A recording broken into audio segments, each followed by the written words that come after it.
Welcome to Table for 92, element number 21, Scandium. It's number 21 because it has exactly 21 protons within its nucleus. In honor of where Scandium was discovered, Scandinavia, we're having a nice fika, or Swedish tea time, with some elderberry tea and a wonderful Swedish cinnamon roll.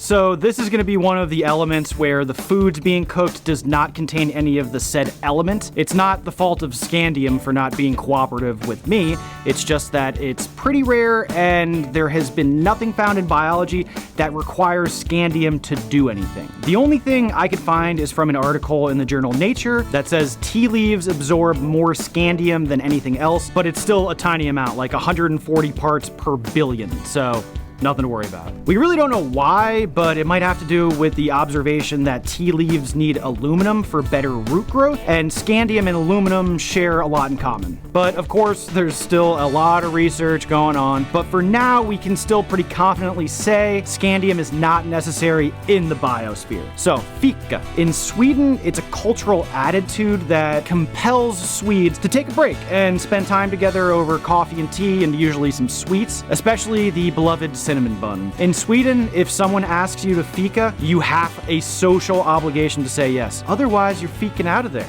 Swedish people seriously love their cinnamon buns. I straight up got this recipe from the Swedish government's website. I've never seen a country's website have food in such a prominent position. It's actually really nice.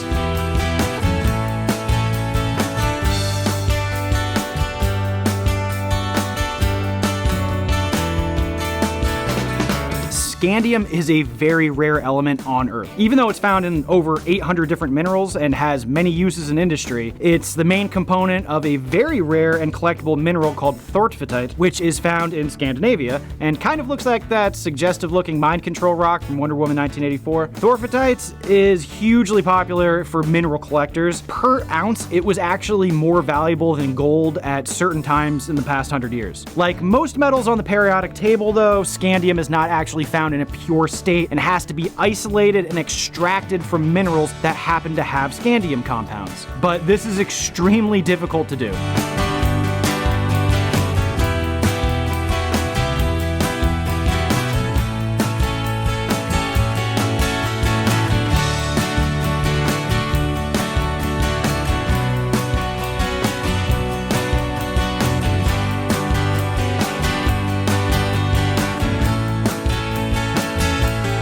Scandium is the first of 17 different metals on the periodic table that are considered rare earth elements. The rare earth elements are just amazing. Like, they are extremely helpful in technology and are incredibly unique when compared to other elements. In the case of Scandium, it is used as an alloy to aluminum to strengthen aircraft. The Russian government actually has a large stockpile of Scandium for different components in their MiG aircrafts, to more efficiently commit crimes against humanity. Slavia Ukraina. Scandium is also used in high-end bicycle frames, baseball bats, lacrosse sticks, and they did find that Scandium aluminum alloys made for a much harder striking force in cricket bats, but they disallowed this for being unsporting. When Scandium iodide is added to mercury vapor lamps, it produces a highly efficient light that resembles sunlight. So Scandium is also used to help television cameras to reproduce color while filming indoors or at nighttime. Not in my cameras though. This is an outdoor science academy.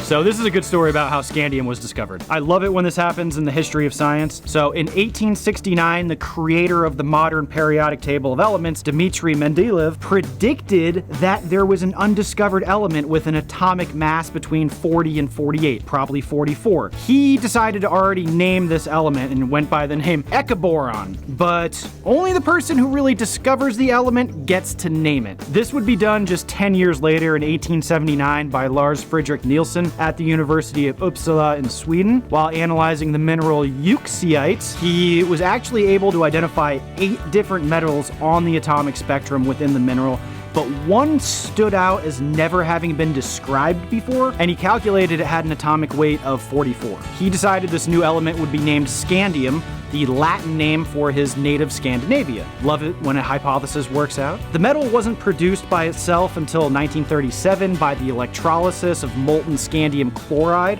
and applications for scandium, it didn't happen until the 1970s when it was discovered that scandium had positive effects on aluminum alloys. The global trade of scandium oxide is between 15 to 20 tons per year, so yeah, it's pretty rare.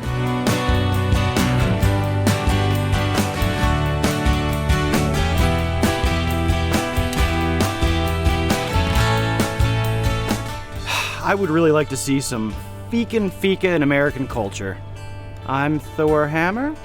Thanks for watching. See you next time. Please like and subscribe. Table for 92. It's a fun show.